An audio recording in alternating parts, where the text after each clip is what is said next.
Halo semuanya, aku Atis Fajriza, welcome back to my YouTube channel. Jadi di video kali ini kita bakalan bahas mengenai soal dan pembahasan P3K Umum 2022. Jadi ini bisa untuk seluruh formasi ya, dan pastinya sesuai dengan kisi-kisi terbaru Permenpan RB. Oh iya, sebelum dimulai jangan lupa di like, komen, dan subscribe channel ini. Nah, untuk kisi-kisi soal P3K khususnya kemampuan manajerial, seluruh calon P3K diharapkan mampu menguasai pengetahuan, keterampilan, sikap perilaku dalam 8 sub materi, yaitu integritas, kerjasama, komunikasi, orientasi pada hasil, pelayanan publik, pengembangan diri dan orang lain, mengelola perubahan, dan pengambilan keputusan. Khusus untuk soal kemampuan manajerial, range nilainya itu adalah dari 1 sampai 4, bukan sampai 5. Jadi diharapkan untuk seluruh calon P3K untuk mengisi seluruh soal ya, jadi jangan ada yang kosong karena tidak ada pengurangan nilai. Langsung aja untuk soal pertama, karena suatu dan lain hal saya harus berganti pekerjaan atau job desk. Yang saya lakukan di tempat kerja yang baru adalah A. Meminta petunjuk atasan saya, B. Mencoba mengenali teman dan sistem kerja di tempat baru, C. Meminta bantuan pekerja senior untuk menyesuaikan diri, D. Langsung melakukan pekerjaan sesuai tugas saya. Seperti biasa aku bakalan ngasih kalian waktu selama kurang lebih 3 detik untuk menjawab soal sebelum aku bahas jawabannya. Nah, untuk jawaban yang benarnya adalah B, yaitu mencoba mengenali teman dan sistem kerja di tempat yang baru. Untuk poin tertinggi itu ada di jawaban yang B, dan untuk poin terendah itu ada di jawaban yang A. Jadi ini masuk ke sub materi mengelola perubahan. Pastinya sebelum kita masuk ke tempat yang baru, kita harus tahu dulu nih teman dan sistem kerja di tempat yang baru. Setelah itu baru deh kita menyesuaikan diri sesuai dengan tempat kerja tersebut. Jadi jangan langsung meminta petunjuk atasan karena akan terkesan kita itu tidak bersifat proaktif. Oke, selanjutnya soal kedua. Di saat pekerjaan sedang banyak dan saya diminta lembur oleh pimpinan, anak mengingatkan saya bahwa saya telah berjanji mengantarkannya ke acara ulang tahun teman. Sikap saya adalah A. Memberikan pengertian kepada anak, B. Memberi pengertian kepada pimpinan agar diperbolehkan pulang dan menyelesaikan esok hari, C. Meminta anggota keluarga lain untuk menggantikannya, D. Meminta teman untuk menggantikan lembur. Oke, jawaban yang benar adalah A, yaitu memberi pengertian kepada anak. Poin tertinggi jatuh ke jawaban yang A dan poin terendah itu di jawaban yang D. Untuk soal yang kedua ini kita akan membahas terkait dengan submateri pengambilan keputusan, dimana ketika kita dihadapkan kepada dua pilihan, keputusan mana yang akan kita ambil. Kalau kita lihat dari kasusnya itu kan kita diminta lembur dan memang pekerjaan sedang banyak, sedangkan untuk pilihan yang satu lagi itu cuma mengantar anak ke acara ulang tahun. Jadi kita lihat urgensinya, ya pastinya itu lebih penting melakukan pekerjaan yang ada di kantor. Nah, kenapa nggak langsung yang C, meminta anggota keluarga lain untuk menggantikannya? Nah, kan kita udah berjanji. Jadi, karena kita belum bisa menepati janji tersebut, kita harus memberikan pengertian dulu kepada anak sebelum meminta anggota keluarga lain untuk menggantikan posisi kita. Next, soal yang ketiga. Seorang pelanggan datang dan membutuhkan pelayanan saat jam kerja kantor sudah mau tutup dan semua pegawai sibuk membereskan pekerjaan.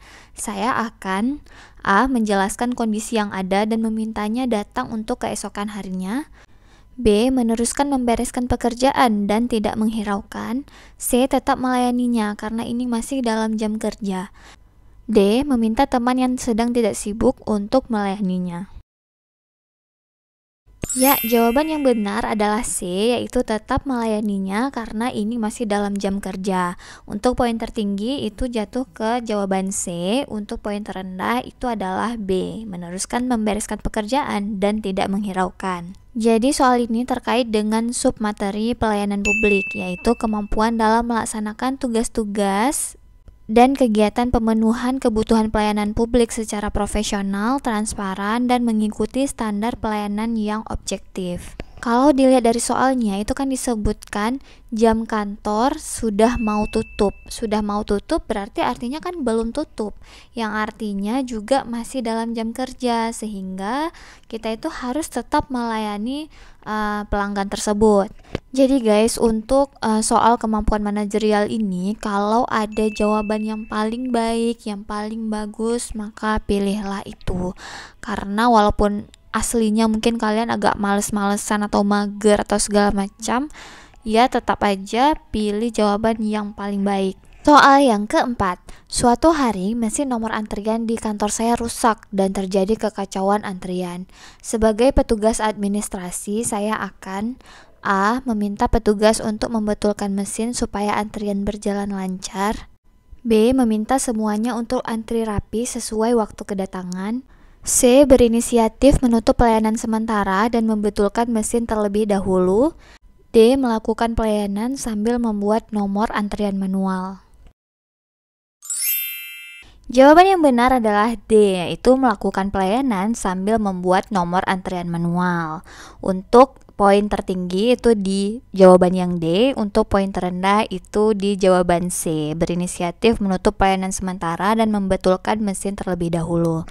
Nah, jadi teman-teman, dalam pelayanan publik itu prinsipnya adalah pemenuhan kebutuhan pelayanan publik secara profesional. Jadi nggak akan ada istilah menutup pelayanan walaupun sementara. Yang harus kita lakukan adalah berinisiatif bagaimana caranya tetap melanjutkan pelayanan sambil memperbaiki hal-hal yang dianggap mengganggu pelayanan. Kalau dibahas satu-satu jawabannya, yang A, meminta petugas untuk membetulkan mesin supaya antrian berjalan lancar. Jawaban yang ini benar, tapi sebenarnya fokus yang harus kita lihat itu adalah pelayanan publiknya. Jadi kita tetap melakukan pelayanan sambilan meminta petugas untuk membetulkan mesin supaya antrian kembali berjalan lancar.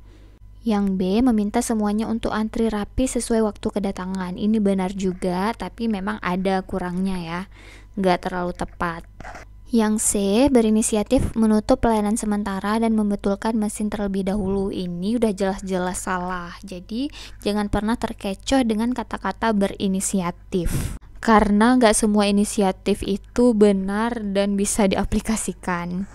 Soal yang kelima, sebagai pelayan masyarakat, hal yang saya lakukan untuk meningkatkan kualitas saya adalah A. Melayani dengan ramah, B. Memberikan informasi sebanyak mungkin, C. Bertindak proaktif dalam pelayanan, D. Menjaga perasaan supaya tidak mudah emosi. Ya, jawaban yang benar adalah C, yaitu bertindak proaktif dalam pelayanan. Bersikap proaktif itu adalah kita itu tidak hanya berpangku tangan menunggu instruksi dari atasan atau rekan kerja, tapi kita juga memiliki inisiatif dan juga ide masing-masing untuk meningkatkan kualitas pelayanan. Jawaban nomor C ini memiliki poin tertinggi yaitu nilai 4. Sedangkan nilai terendah adalah D, yaitu menjaga perasaan supaya tidak mudah emosi.